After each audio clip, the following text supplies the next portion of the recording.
Olá, seja muito bem-vinda, bem-vindo ao podcast Dissimulados Arrependidos. Aqui a gente vai tratar sobre temas que a gente já tratou na primeira temporada, na segunda. Agora, mais especificamente, a gente vai falar sobre desvio. Se você tiver interesse, vai lá e resgata no episódio 3 da primeira temporada, que ali tem uma explicação, ou na verdade a gente conta toda a investigação para chegar no veredito daquele dissimulado. Bom, eu sou Renato Santos, eu sou homem branco, cabelo e barba castanha, estou vestido de camisa preta, calça preta e sapato preto, estou sentado numa poltrona azul. Essa autodescrição é extremamente novo. Na verdade, a gente começou no episódio passado, quando a gente conversou sobre discriminação, porque vieram duas entrevistadas muito especiais também, que elas apresentaram essa questão do quanto que é importante a autodescrição, porque é uma atitude inclusiva. Então, a partir de agora, a gente vai fazer a autodescrição em todo o episódio aqui do Dissimulados. Bom, feita essa autodescrição, eu quero só reforçar que se você gostar, já vai lá, dá um like, compartilha, aperta o sininho. E eu acho que eu acertei tudo, né, Nath? Agora eu já estou ficando craque. Não, e não esqueça de fazer o comentário que você prefere o Renato como host do que o Mário, porque o Mário é furado, ele tem que cair fora aqui do Dissimulados. Mas é isso, então vamos lá, a gente vai agora mergulhar nesse episódio sobre desvios, mas com uma abordagem mais construtiva, eu diria, ou seja, para a gente entender ou tentar buscar estratégias que a empresa pode mudar o comportamento de uma pessoa que possa cometer um desvio. Bora lá?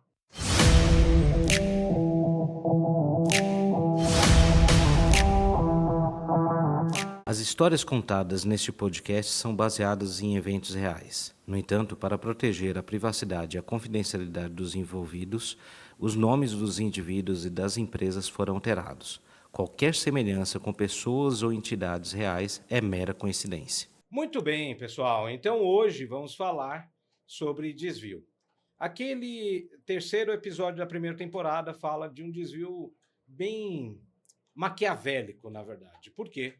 Porque dois coleguinhas foram lá e praticaram o desvio usando o computador, o login e senha da colega de trabalho. E o detalhe da maldade deles, que eles esperavam ela sair para ir no banheiro, para uma reunião e etc., para praticar aquele desvio. Ou seja, eles sabiam que ela precisava estar na empresa, porque aí não tinha como escapar, ou pelo menos em tese, não teria como escapar da culpa, né? Então isso aconteceu, mas para a sorte dela, realmente tudo foi esclarecido e ela, como inocente que é, não teve nenhuma consequência.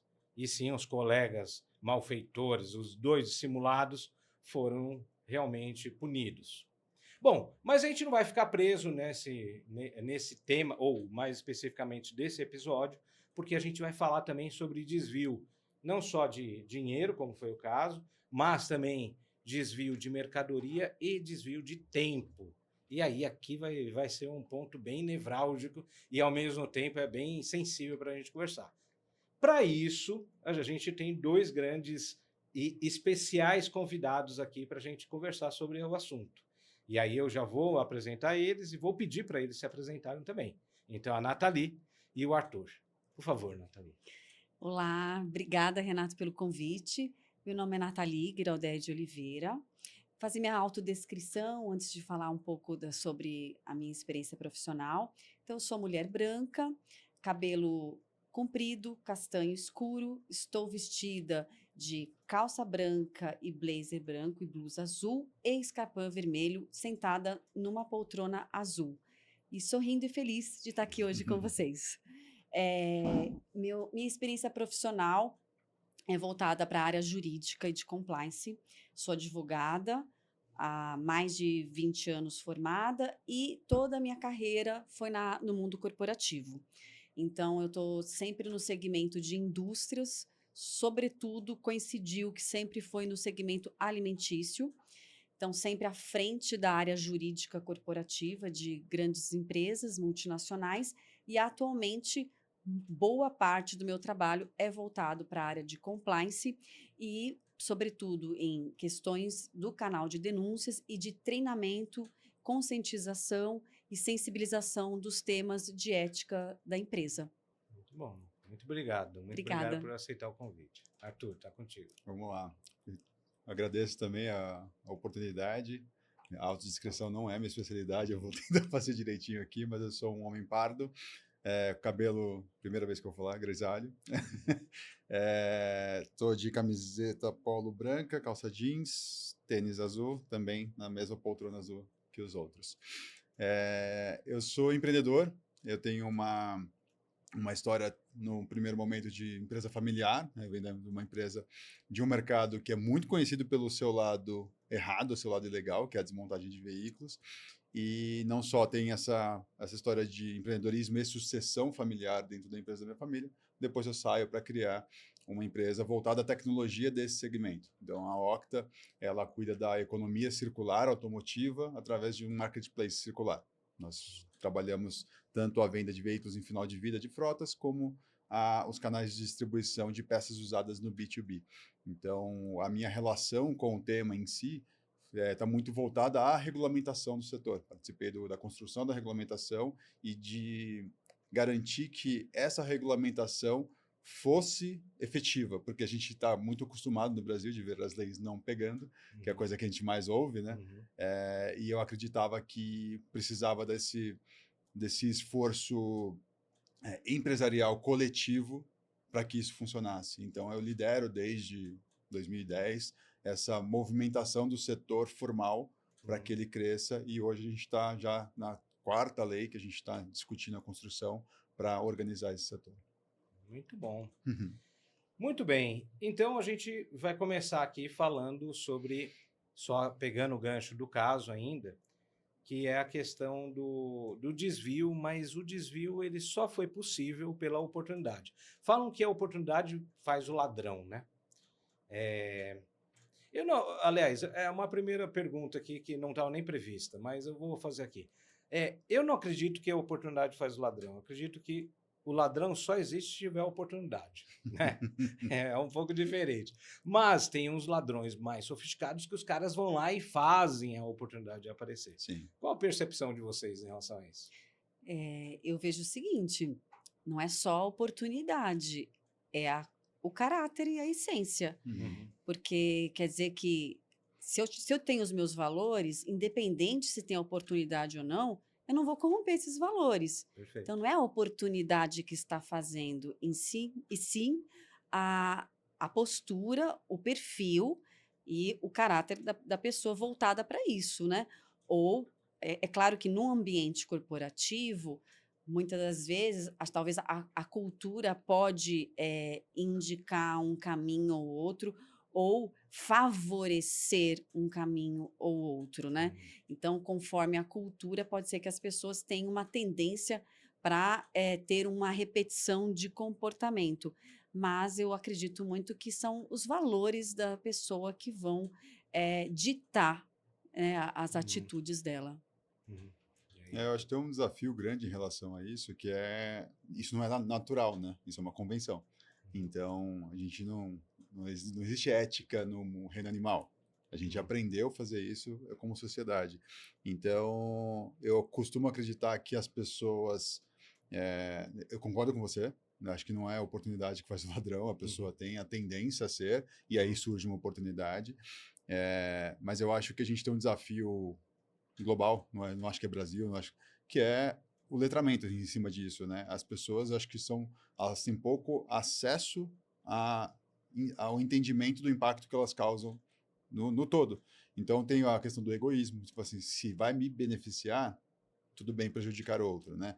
Então, você tem um conjunto de coisas que eu acho muito difícil a gente ter na mesma carteira para oferecer para as pessoas, que aí é integridade, é a educação, o respeitar o espaço do outro, tem várias coisas que faltam ali. Então, concordo muito, mas eu acho que é uma soma de fatores que, infelizmente, são escassos para serem vistos em conjunto. E aí a gente vê o que a gente vê hoje em tudo quanto é canto. Não importa a classe social, não importa o país, desenvolvimento, você sempre vai ver esse tipo de comportamento. E aí, beleza. E ela, vamos lá, voltando, que aí os dois dissimulados, eles praticaram a fraude porque tinha oportunidade que a colega facilitou, né? Que deu a oportunidade a partir do momento que ela compartilhou login e senha dela, né? Sim. Aí a pergunta é o seguinte, tá, login e senha, obviamente que tem que ser pessoal intransferível, né? Que sempre aparece. Sim. Né? Mas a gente sabe que muitas vezes acontece que na correria, na pressão do dia a dia, a pessoa sai de férias, aí todo mundo fica desesperado para acessar o sistema, ou sei lá, nem em férias, porque férias aí eu acho que é mais fácil passar para o outro, né? Mas, de repente, a pessoa está num exame médico, sei lá, e, fulano, estou desesperado aqui, eu preciso entrar no sistema, então, com seu login e senha, passa aí para mim. Isso acontece, né? A pergunta é, como que a gente, como organização, pode fazer o letramento para mudar esse comportamento? O que vocês acham? Assim? A organização, ela teria que ver todos os gargalos, né? Onde que estão os furos que pode gerar esse tipo de falta de controle e desvio. Se a empresa está mais consolidada, isso pode vir, por exemplo, da área de TI, de segurança da informação. Então, teria que ter realmente um treinamento e conscientização e uma política clara da empresa com relação a essa questão de senha, de login e senha. Porque, assim, o correto, pelo menos da prática de mercado que eu vejo, é você ter um alternativo quando você está fora. Seja férias, afastamento, o que quer que seja. Então, você tem aquela atividade dentro do sistema. Quem que substitui você quando você não está? Então, você nomeia, e aí a pessoa vai ter os mesmos poderes que você no sistema na sua ausência. Aí você não vai bloquear o fluxo dos pagamentos, o fluxo do que tem que acontecer no sistema. Então, se você tem isso muito bem desenhado e claro, com políticas claras e treinando as pessoas para isso, provavelmente não aconteceria o que aconteceu com essa empresa. E aí é importante nesses treinamentos sempre mostrar ao lado que esse tipo de regra não é só porque a empresa quer engessar ou que está desconfiando de você. Esse tipo de regra protege você, porque você dar o login e senha é a mesma coisa que você. Eu não conheço você, conheci vocês hoje. Ó, tá aqui a chave da minha casa. Vai lá. Vou viajar, cuida de tudo para mim. Para quem você daria a chave da sua casa? Só para quem você confia muito. Sim. Então, estou na empresa, estou no ambiente protegido. Não, são pessoas. Então, assim, tem o lado dos que você chamou de malfeitores, dos oportunistas, tem. Mas tem a responsabilidade da empresa de ter colocado claro, ter colocado os limites, ter colocado essas políticas que hoje estão super disponíveis. Essas práticas, elas são até básicas. Então, pode vir da área de compliance, mas eu vejo que nesse caso é muito da área de TI, de segurança e informação. Ter um letramento de cybersecurity é fundamental. No caso das empresas menos estruturadas, né, como é o nosso caso, essa questão específica, normalmente, ela acaba sendo um resultado, e acho que nas grandes vai ser a mesma coisa. Existe essa oportunidade de proteger através de boas regras, UTI, etc. Mas tem uma questão da liderança também, que normalmente é quem pôs a pressão necessária para a gente precisar quebrar o processo. Então, quando a gente vai para as empresas menos estruturadas nesses processos, cara, eu vou te falar que 90% dos problemas vão acontecer por conta da pressão. É porque o cliente estava na porta, é porque o diretor mandou, etc. E aí você precisa desviar da regra e você vai criando uma cultura de que o desvio ele é permitido. desde que haja um interesse maior. E uma hora o interesse pode ser o seu. Uhum. Então, eu acho que tem um desafio grande que, por mais que a gente defina boas culturas, coloque na parede, pinte lá palavras como ética e etc., se na hora H a liderança não estiver comprometida com aquilo que ela escreveu na parede e colocou nas regras, ela vai forçar esse hábito. E daqui a pouco o hábito está instalado, você não consegue mais tirar. E aí você tem um problema gigantesco para resolver, que aí vira culpa do compliance, vira culpa do TI, vira culpa de todo mundo, mas na verdade a pressão foi colocada por alguém que tem autoridade para, em alguns níveis, né, óbvio. Compliance normalmente é o que mais é respeitado por 1 milhão de motivos, mas às vezes a única pessoa capaz de falar, não, deixa o compliance quietinho, quem está causando o problema. Uhum. Então, o problema concordo. aconteceu na ponta, mas ele foi causado em outro lugar. Então, a liderança realmente é fundamental. Então, eu concordo 100% com o Arthur. De nada adianta você dizer que a sua empresa tem políticas claras, tem um código de conduta, tem compliance, se isso não começa pela liderança, né? Então, assim, o ambiente, se for um ambiente de pressão que está favorecendo isso, aí não vai ter regra que sustente, né? Então, assim, é o primeiro, né, que vai chancelar se aquela empresa é ética ou tem compliance o líder. Mas é o alto líder, é a alta liderança, não tem dúvida. 100% de acordo. E aí tem uma dicotomia, né? Assim, no sentido de... clássica, né? Na verdade. Aí o resultado é o que mais importa, ou é o resultado desde que faça o processo adequadamente. Né? Custe que custar, né? O resultado a qualquer preço. Né? Então, beleza. Só que é realmente muito complexo, porque na hora do vamos ver mesmo, nossa, eu vou perder o cliente, e, puxa vida, aí essa regra... Porque também tem, aí eu vou jogar mais eu vou jogar a primeira serpente no nosso jardim aqui, é que muitas vezes também a política que foi criada ou pela liderança ou por compliance e tal, ela precisa ser revista. Claro. E de repente, é meio sem sentido para aquele contexto. O que eu quero dizer? Eu vou dar um exemplo bem...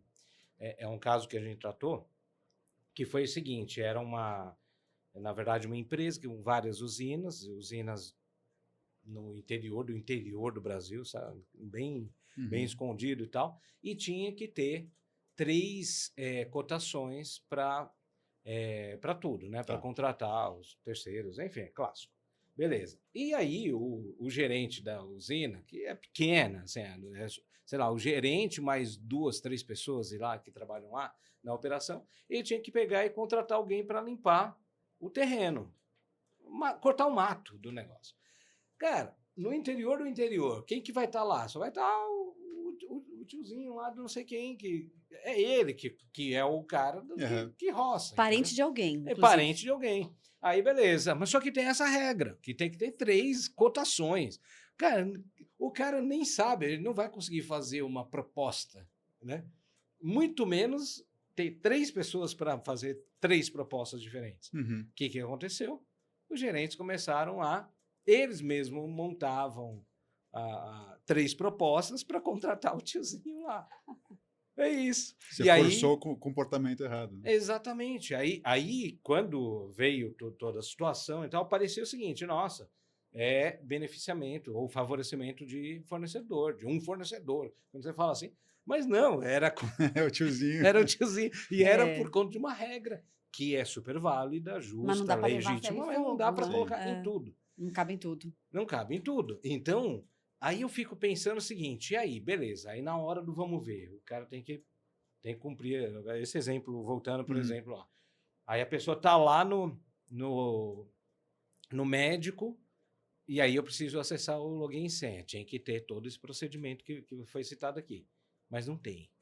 E aí a gente vai ter uma multa, ou sei lá, vai perder um cliente, e aí a gente pode burlar? Aí beleza, aí vou burlar, vou pedir o login e senha, para a pessoa. Mas será que tem alguma outra alternativa? Deve ter, né? Deveria ter, porque se é uma empresa que tem uma hierarquia, muito provavelmente quem está acima desse colaborador que faz a operação tem uma senha master ali que poderia. Isso. Aí procura quem está acima, né? Ou se não tiver, pelo menos o líder tem que falar. Beleza, Autorizar. estou autorizando, é um caso de exceção. Inclusive, assim que passar esse furacão, Já vamos muda a sentar senha. e vamos E muda a senha. mudar a senha e mudar o procedimento. De repente tem uma senha mestra, sei lá, o que aí Sim, rever, né? Eu acho que é sim. isso. E eu acho que tem uma oportunidade grande numa discussão como essa de entender como que a gente pode ter a versão 2.0 do compliance, né, pensando principalmente em corporações, ou no nosso caso, por exemplo, o fundo de investimento, né, ele tem níveis de exigência sobre uma empresa em estágio inicial, nós somos uma startup, né, que são totalmente incompatíveis. O que eu gasto anualmente para cumprir as regras de auditoria, compliance, etc., blá, blá, blá, do fundo, eu podia contratar um monte de gente para fazer outras coisas que estão voltadas à inovação que o meu negócio propõe. E aí o que eu acho que a gente tem de oportunidade, principalmente quando eu, como uma empresa startup, falando com corporações como prestador de serviço, o compliance, de alguma forma, ter algum tipo de interface mais voltada ao negócio. O compliance, por motivos óbvios e justos, ele foi feito para ser blindado e proteger todo mundo de tudo, né? Mas a gente perde várias oportunidades de inovação na própria política por falta dessa interface. Não vou falar que é uma regra de todos os compliance, não sei como como foi a sua carreira, mas recentemente a gente está lidando com muita montadora. Montadora tem níveis muito bons de compliance. E na hora da contratação, ou de lidar com o nosso mercado, por exemplo, que é muito mal visto, né? Você fala desmontagem de veículos, etc. Você vê que tem montadoras que colocam compliance na reunião com a gente, e aí os caras entendem, etc., levantam as questões e falam assim, olha, isso aqui é indiscutível, nunca vou tolerar, isso aqui é ok, isso aqui me responde mais tal coisa. E tem montador que fala assim, centro de desmontagem não vai passar. Ou seja, não houve o diálogo, não houve a tentativa de entender o contexto. E aí, eu não sei nem quem é a pessoa de compliance. Agora, a gente está falando do mesmo perfil de empresa, mesmo porte de empresa, mesmo segmento, etc. Áreas de compliance sendo as que decidem se vai ou não vai, mas tem empresa que coloca compliance na mesa, tem empresa que fala assim, o compliance é inacessível, ele é inatingível, e ele é um ente apartado aqui, que inclusive a gente não sabe nem quem é. Então, eu acho que essa interface, eu já assisto hoje algumas empresas colocando mais na mesa com a área de negócios para que essas adaptações continuem protegendo a empresa, mas não inviabilizem o negócio. Eu acho que esse, para mim, é o Compliance 2.0. Eu acho que tem a ver, às vezes, com o mercado regulado. Então, dependendo do segmento, você tem que ser muito mais restritivo, né? Muito mais by the book, e tem outros segmentos que vai da cultura, se você não está tão regulado, vai até quanto a empresa tem o apetite de risco, né? Acredito nisso. Na experiência que eu estou, que é um grupo francês, você tem que seguir a legislação da França, que é uma legislação que chama Sapin-2. Essa lei, ela é mais rigorosa ainda que o Brasil, e ela criminaliza a corrupção particular, corrupção privada. Então, você, de repente, favorecer, né, um cliente ou um fornecedor, né, ter uma troca aí de favores, é considerado crime, e a subsidiária, o ato da subsidiária afeta a matriz. Então, aí, nem em ambientes assim, você tem que ser um pouquinho mais rigoroso, porque eles têm uma regra que vem da matriz. Mas vai muito do segmento, né? Faz sentido, faz bastante sentido. Agora, mesmo nos segmentos diferentes, eu entendo 100% que você colocou, Nathalie, mas ainda assim, a minha percepção é que, jogando mais uma serpente aqui, seu papel, né? É meu papel. É que o compliance, muitas vezes, ele se coloca realmente numa posição quase celestial, sabe? Assim, nesse sentido de não se aproximar mesmo do negócio. Então, e aí o que o Arthur está falando faz muito sentido. Por exemplo, esse exemplo que eu acabei de dar. O que o compliance tinha que fazer? Tinha que olhar e falar o seguinte, não, cara, mas para roçar o mato lá da usina, vamos pensar aqui, que não precisa ter 3... flexibilizar. Flexibilizar. E essa flexibilização, parece que quando fala em flexibilização para o mundo do compliance, parece que é uma heresia, assim, flexibilizar. Parece que a autorização é um crime. Né? Exatamente. E a gente tem que diferenciar o que é flexibilização com flexibilização moral, né? Uhum. Não é flexibilização moral, mas é flexibilização em relação à operação. É exatamente esse olhar de, putz, tá bom, como que a gente faz a operação acontecer, né? Sim. Eu acho que é isso.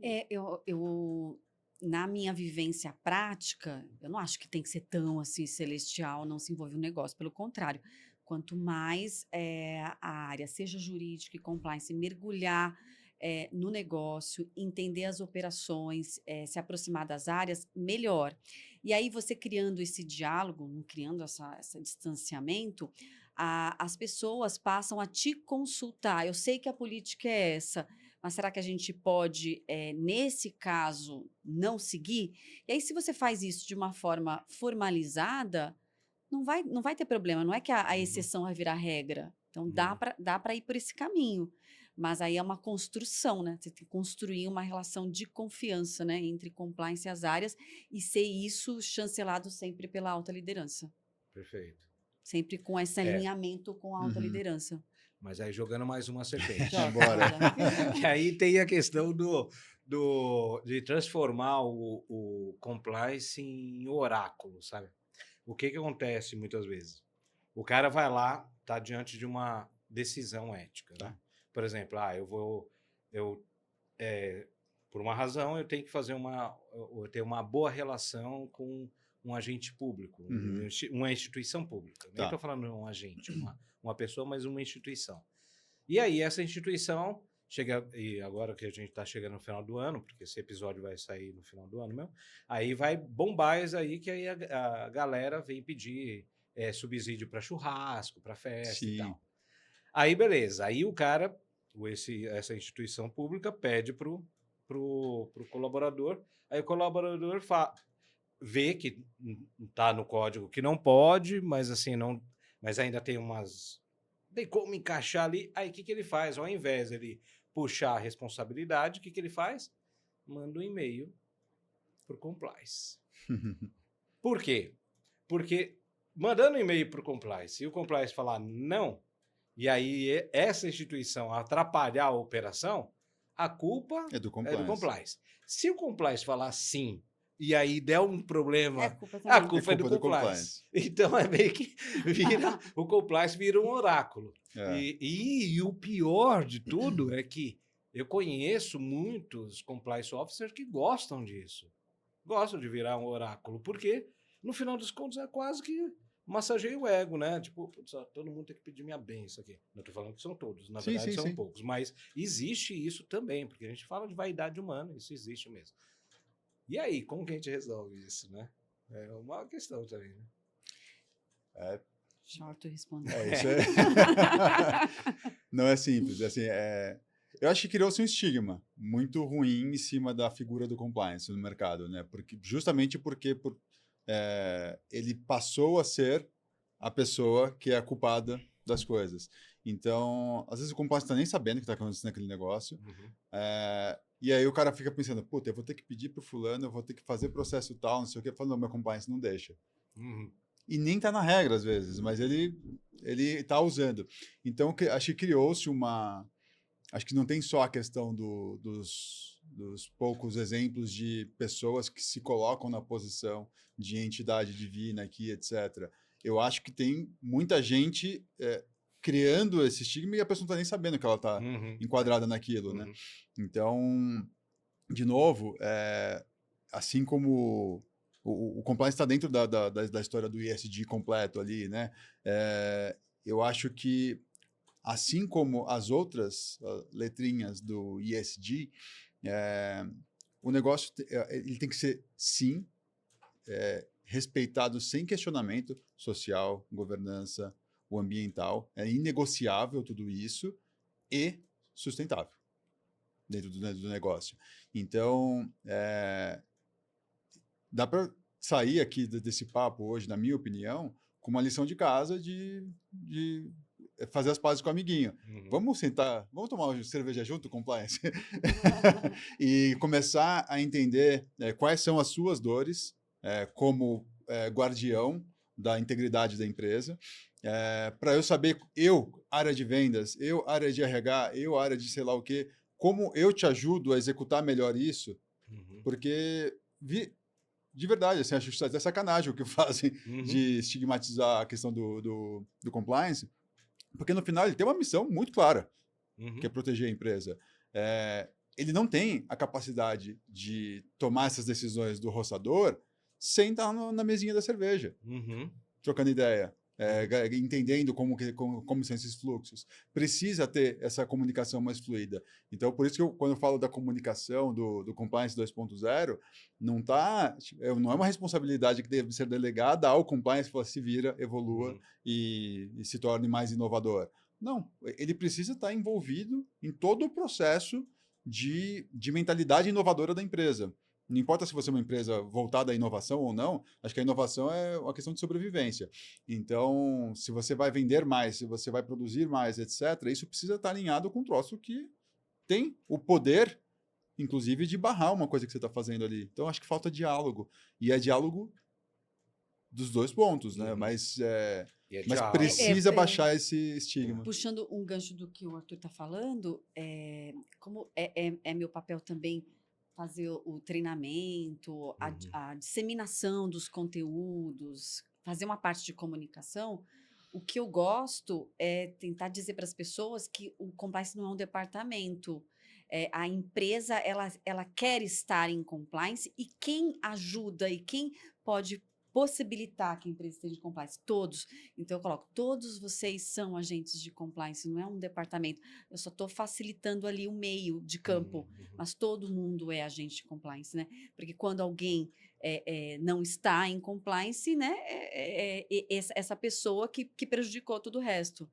Então, uma prática que pode ajudar, principalmente em empresas que são grandes e que estão espalhadas em diferentes localidades, né, geográficas, é você ter a figura do embaixador de ética, o embaixador de compliance, ou o guardião. Então, não fica só para o compliance officer ou departamento.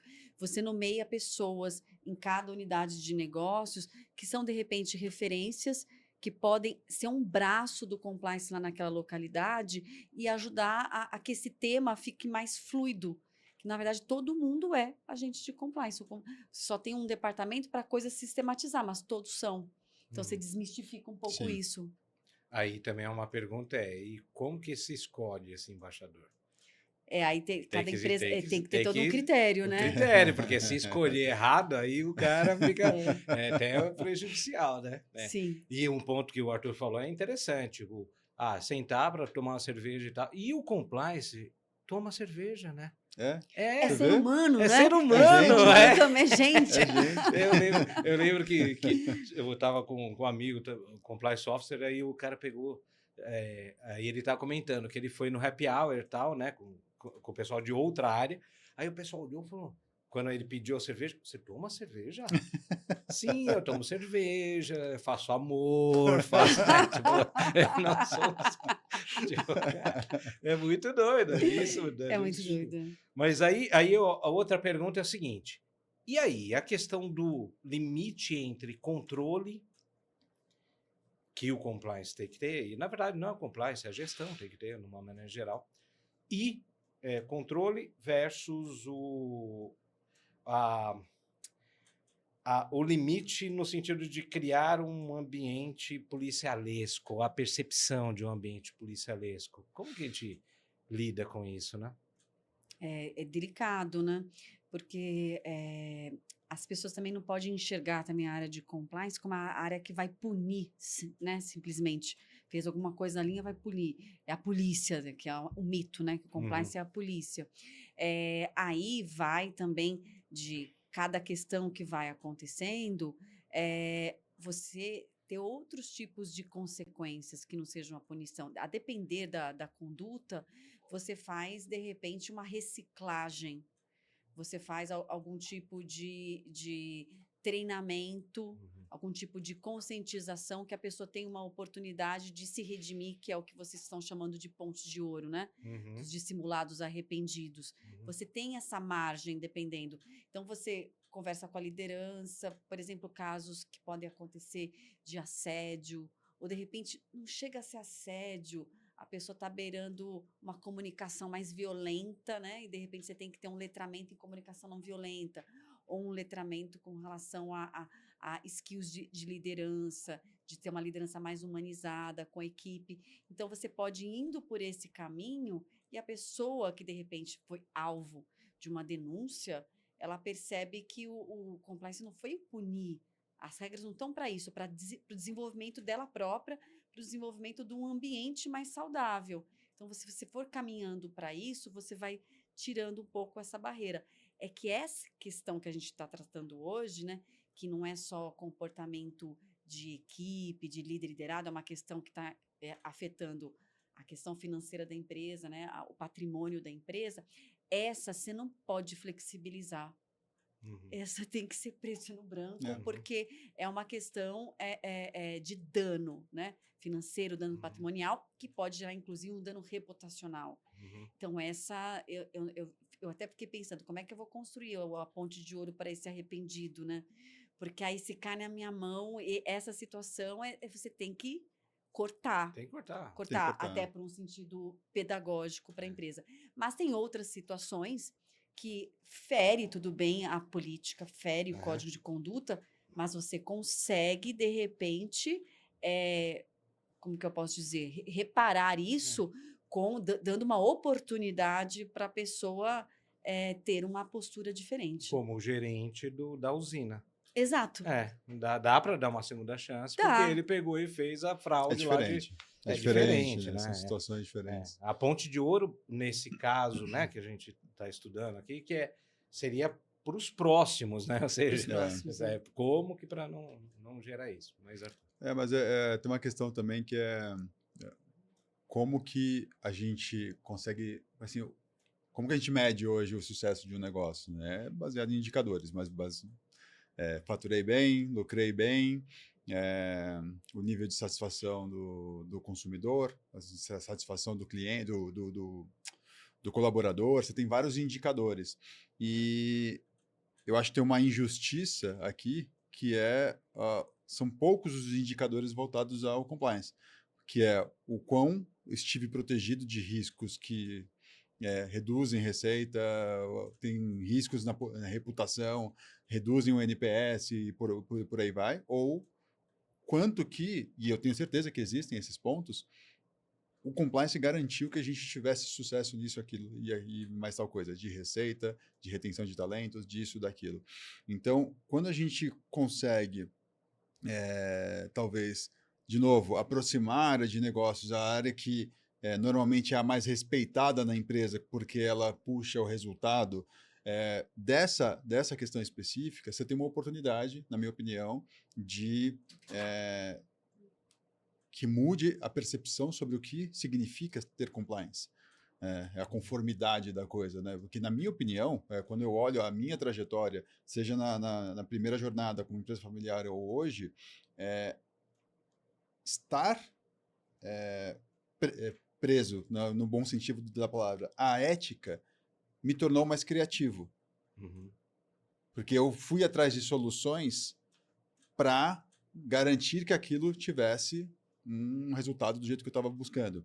E disso nasceu a lei do desmanche que a gente construiu. A empresa cresceu, sei lá, quase 10 vezes no período. Por quê? Porque eu fui atrás de transparência. A nossa história é baseada na busca da transparência.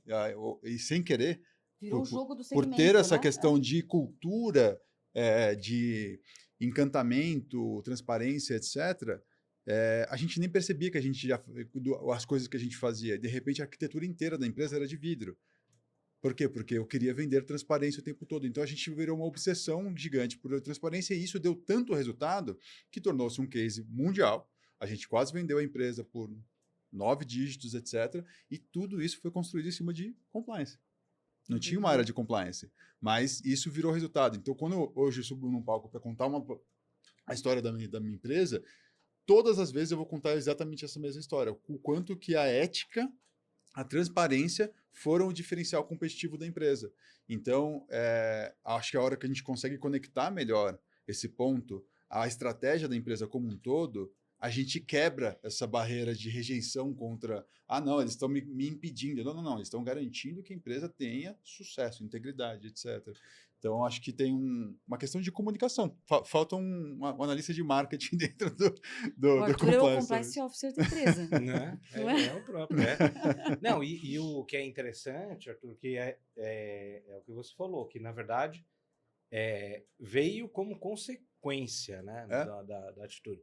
Porque muitas vezes é o seguinte, tá bom, tem que ter o compliance, tem que ser ético e tal, mas não, na verdade não é isso, né? Aí é tipo só para constar, só para... Sim. E aí não vai dar resultado. Não se sustenta. Não, exatamente. Sim, não, tem que estar no centro da estratégia. Tem que estar no centro da estratégia. Você precisa entender por que precisa ter isso. Né? Não é só para cumprir uma regra. Gerou valor para sua empresa. Não é para não ser preso. Né? Não é para não ser preso. Não é para não ser preso, é para gerar valor, exatamente isso. É diferente.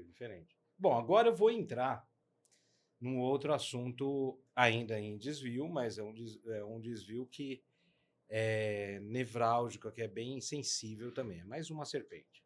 Que é o seguinte: desvio de tempo.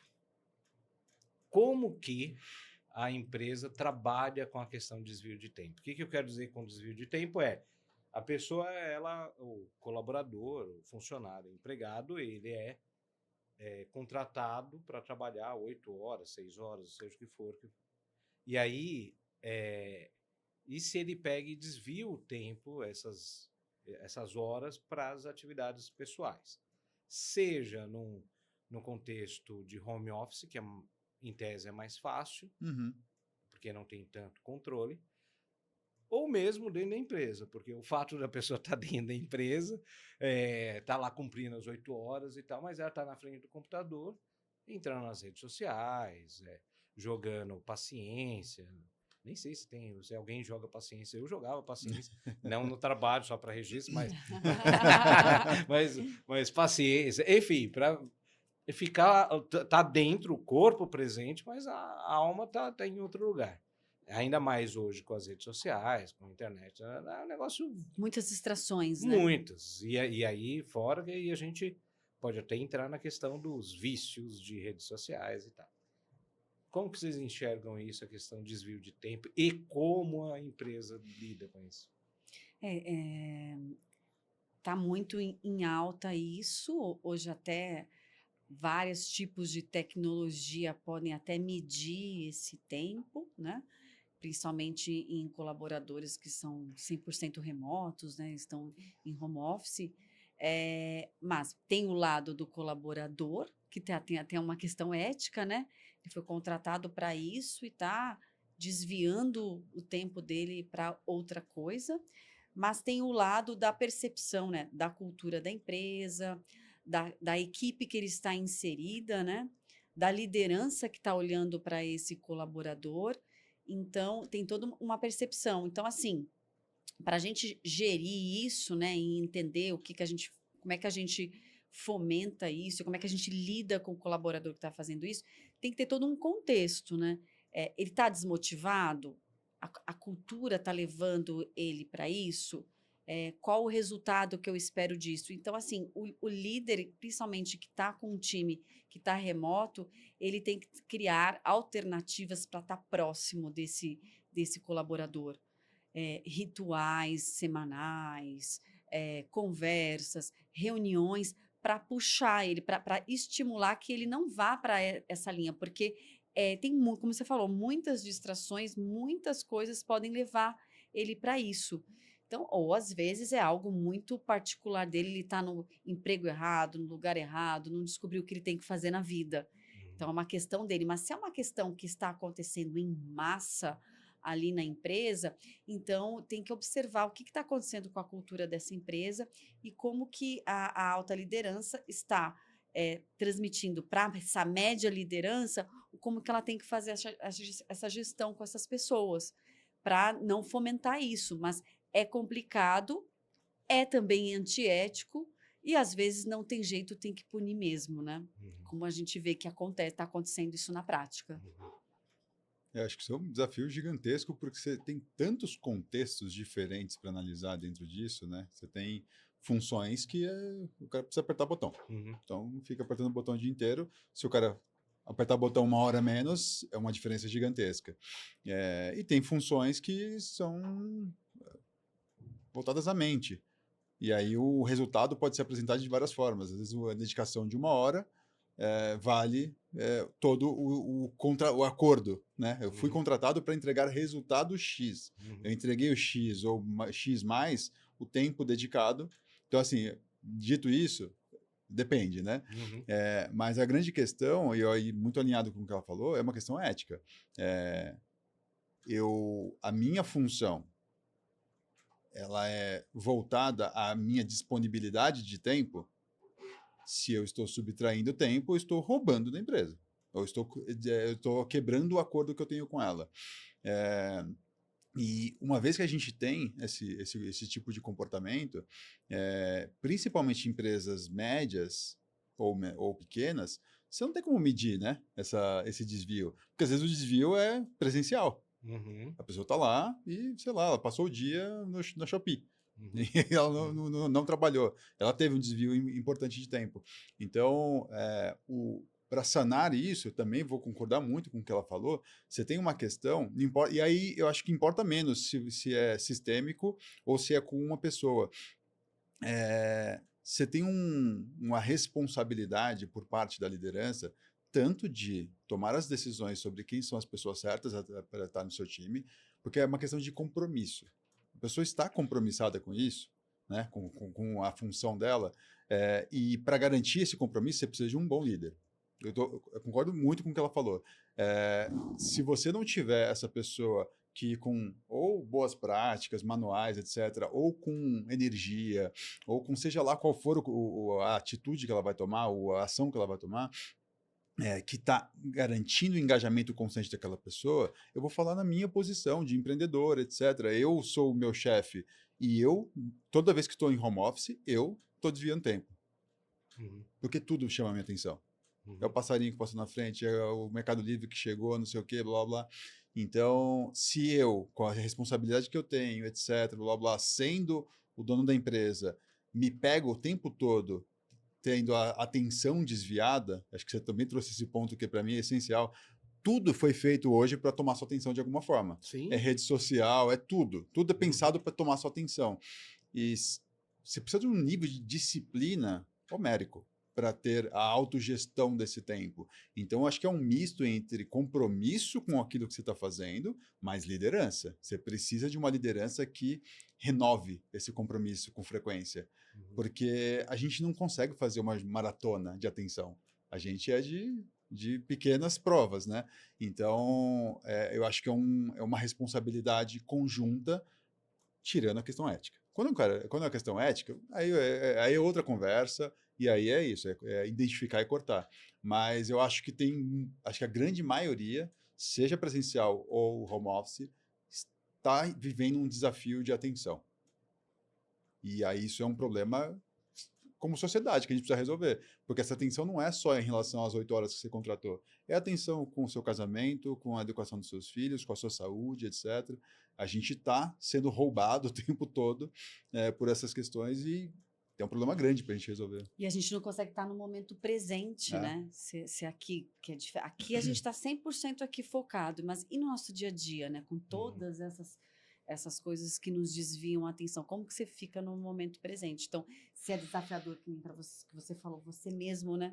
Como você é o seu próprio chefe, imagine para o colaborador.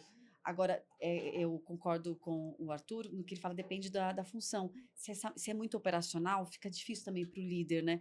Como é que ele vai motivar, engajar esse colaborador. Mas se são equipes que têm que desenvolver uma série de outras coisas, tem outros tipos de entrega, então você pode, de repente, engajar esses colaboradores em projetos, em entregas que tem que fazer com prazo, e aí você vai semanalmente controlando isso, ou estimulando, pedindo essas entregas, aí o colaborador vai se conscientizando que ele não vai poder roubar esse tempo. Se ele não vai entregar, e ainda se atrela essa meta, algum tipo de bonificação, aí você fechou o círculo. Não importa se está remoto ou presencial, você vai puxar ele para você. É isso. Eu fico com dó do líder, sabia? O líder tá lascado. Tá lascado. Tá lascado. Porque olha só, olha a situação. Ele, o líder, então, ele tem que... Isso não é novo, é questão de desvio de tempo. É lá do Taylor, quando ele pegou e fez aquele experimento, aquela pesquisa mesmo na fábrica de parafuso, que aí ele identificou que tinha um oportunismo, né? Ou seja, o cara, um saía para fumar ou ir no banheiro, mas demorar mais tempo. O outro lá que estava fazendo o parafuso olhava e falava, o cara ficou 15 minutos lá, meia hora lá, e eu trabalhando aqui, então eu vou também sair. Porque aí saía, e aí nessa ele viu que caiu a qualidade. Aí o que o Taylor pega e propõe é o seguinte, cara, tem que ter o capataz. Veio daí o termo capataz, né? O capataz que é o cara que fica ali em cima, falando, porque quanto tempo você vai no banheiro e tal, não sei o que, beleza. Que isso lá atrás, mas alguns call centers aplicaram isso. E até agora, né? Até hoje o cara fica controlando quanto tempo a pessoa vai no banheiro, que é bizarro, é absurdo, beleza. Dá processo trabalhista. Dá processo trabalhista e perde, né? Mas beleza, fica aí a dica. Mas o fato é que aí tem toda essa questão e sim, tudo é feito para desviar o nosso tempo, para captar o nosso tempo. Inclusive, eu tenho uma confissão aqui para fazer, porque no primeiro episódio, no segundo, Nath, você vai me lembrar que eu falei aqui para os convidados, eu falei, cara, eu estou fazendo um experimento que eu tirei o meu Instagram do celular, não foi? Eu deixei só no tablet para acessar só à noite. Só em um determinado Liberdade total, hein? Mas eu... Não conseguiu? Morri. Voltou da pro celular. Primeira gravação? Aí a Nath já tá querendo praticar bullying comigo 2 meses. Não, dá um pouco mais de tempo. Uns 4 meses, vai. 4 meses eu perdi, eu não aguentei. Aí eu tô aqui, de novo, com o Instagram. É viciante, né? É viciante o negócio, é sinistro. E sim, aí você fica lá vendo e aí rouba o tempo. Sim. Beleza. O que eu faço é não postar. Isso já te livra de bastante coisa. Posto só no LinkedIn hoje em dia. Bem pouco meu Instagram. Bem pouco. Não, mas agora eu tô postando e tal, porque a Nath tá mandando. Se ele tá postando da empresa, da tudo empresa, bem. só tenho praticamente da empresa. Então tudo bem. O Mário que posta, ele vai nas festas, todo final de semana, segunda-feira é certeza, domingo, ele doidaço assim, por isso que eu falo pro pessoal comentar que ele tem que sair. Ele precisa sair, né? Eu concordo com você, ele precisa sair. Mas, enfim, voltando, o fato é que aí a gente tem a questão dessa pressão da sociedade, das redes sociais, aí a gente tem a questão de resultados, aí sim o gestor tem que ser a figura estou colocando muito entre aspas. É o exemplo, né? Não, do tal do capataz, no sentido de verificar e colocar as metas para ver se a pessoa cumpre ou não cumpre e tal. Só que, quando ele faz isso, ele corre o risco de cair na NR1, de praticar o assédio moral, que nem necessariamente assédio moral, mas a pessoa que ele está cobrando... pressão psicológica ali, né? Tá me cobrando, não pode cobrar e tal, e aí, poxa vida, isso aí tá afetando minha saúde mental. Que aí a questão também é o seguinte, essa serpente, nem vou jogar aqui, que é muito... Essa é muito venenosa. Essa é muito venenosa, que é uma pergunta que eu me faço o seguinte, o legislador se colocou numa posição muito simples, né? Pega e jogou para a empresa a responsabilidade pela saúde mental, psicossocial do colaborador. Mas e toda a doença...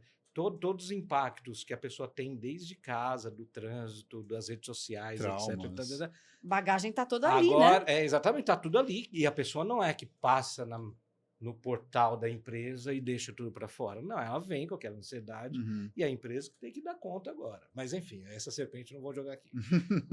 Mas, Ufa. enfim.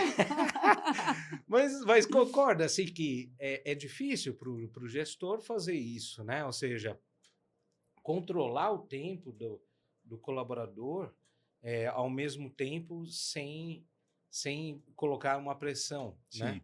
Então, eu nem estou fazendo uma pergunta aqui. Não tem fórmula, né? Não tem fórmula. Eu tem. assim, eu fico realmente, assim, com muita dó do gestor. E eu estou falando isso no espelho, que, tipo, cara, é difícil uma situação dessa. Como que a gente vai lidar com isso, né?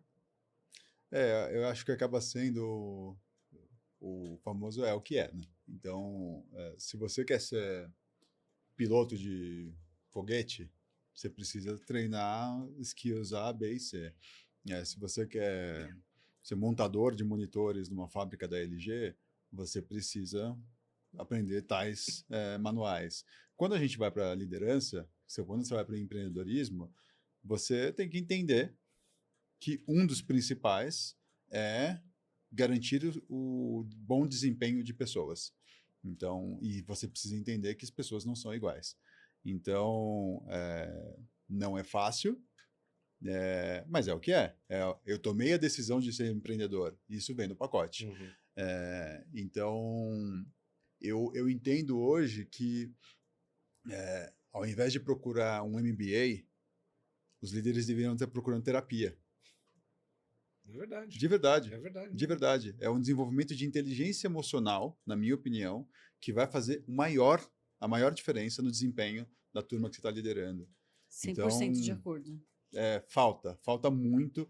Homem é um imbecil em relação a isso, porque tem medo de terapia e não precisa, não sei o quê. Acho que mulher é muito mais aberta a isso.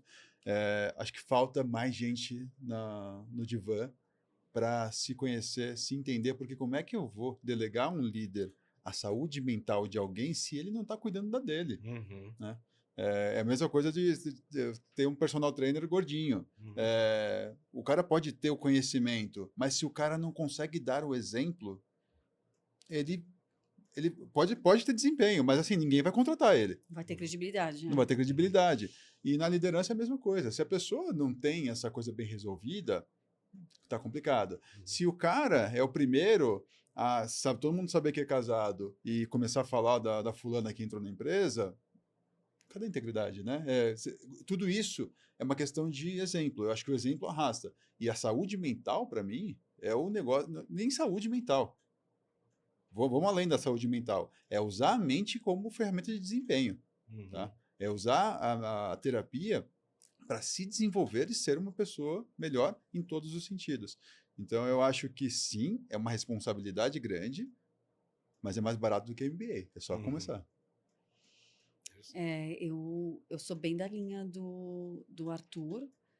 Desde 2013, eu busco tudo que é possível para meu autoconhecimento. Uhum. E é um caminho que você começa, ele tem começo, tem meio, mas não tem fim. E fica muito nítido, né? Quanto mais eu me conheço, melhor eu vou lidar com pessoas, melhor eu vou conseguir ter empatia e entender, como o Arthur falou, que cada um é de um jeito, que você não consegue liderar da mesma forma para todas as pessoas que estão ali, né? Então, se você começar a observar uma equipe que está toda desequilibrada, uma área que está tendo muito turnover, muito provável está tendo algum desequilíbrio desse líder. Então, ele tem que primeiro olhar para ele, para depois ele conseguir tocar alguma alma humana, uma pessoa humana, fazer alguma coisa. Então, o caminho vem primeiro da pessoa. E aí não é só terapia, tem você se conhecer de diversos aspectos e equilibrar a sua vida, né? Sim. Tem que fazer um esporte, fazer algumas coisas para você estar mais são e tranquilo, para você estar nessa linha de frente que você colocou aí, que é bem desafiadora. Uhum. É isso aí. Infelizmente, acabou o tempo. Ah, É impressionante. Voa, Vai né? rápido, né? Muito, muito. E aí, pessoal, então, você que está nos assistindo ou ouvindo, se você gostou, dá o like. Se você não gostou, dá o like de qualquer jeito, sempre falo isso. Compartilha, dá o sininho, E não esquece de colocar no comentário falando do Mário, criticando ele, inclusive, das postagens dele, das festas que ele vai e tal. E aí é só para a gente praticar um bullying com ele. É bom, isso aí tá. É uma licença poética. Mas é isso, pessoal. Então, espero que realmente você tenha gostado. E agora eu passo a palavra para vocês, novamente, para vocês darem a última palavra e tal. E falar também como que as pessoas encontram vocês, né? Uhum. Então, por favor. Só agradecer muito a oportunidade de estar aqui, de conhecer você, Mário, conhecer você, Arthur, falar desse tema, que é um tema que realmente me move, sou bastante apaixonada por isso e aí quem quiser conversar comigo, trocar uma ideia, a gente poder trocar experiências, pode me encontrar lá no LinkedIn, Nathalie Giralderi de Oliveira, Savência Brasil. E vai ser um prazer a gente poder discutir esse tema interminável, né, e apaixonante. E muito obrigada, foi muito bom estar aqui com vocês hoje. Também agradecer bastante aqui a participação e acho que tem esse papo que a gente bateu aqui, ele deu uma oportunidade grande de a gente pensar como a gente deveria estar levando o compliance para o nosso dia a dia, né? Para nossas vidas, a nossa integridade ampla, né? Fora da empresa, como que isso traz resultados. Eu trouxe exemplos meus, ela trouxe aqui a questão de como que isso traz dentro do mercado superregulado os benefícios. Eu acho que quando a gente começa a incorporar compliance como regra básica em tudo que a gente faz, não só nós temos esses benefícios, mas a gente começa a entender melhor quando ela coloca uma regra nova lá dentro. Então, eu acho que todo mundo deveria estar pensando isso no dia a dia. E para me encontrar, eu estou no Instagram, Arthur Rufino com TH, no LinkedIn a mesma coisa, Arthur Rufino com TH. Muito bom. É isso aí, pessoal, e a gente se vê no próximo episódio, ou talvez na próxima temporada, na verdade. Então, a próxima temporada, fica atento aí que vai ter novidades aí. Um abraço, até mais.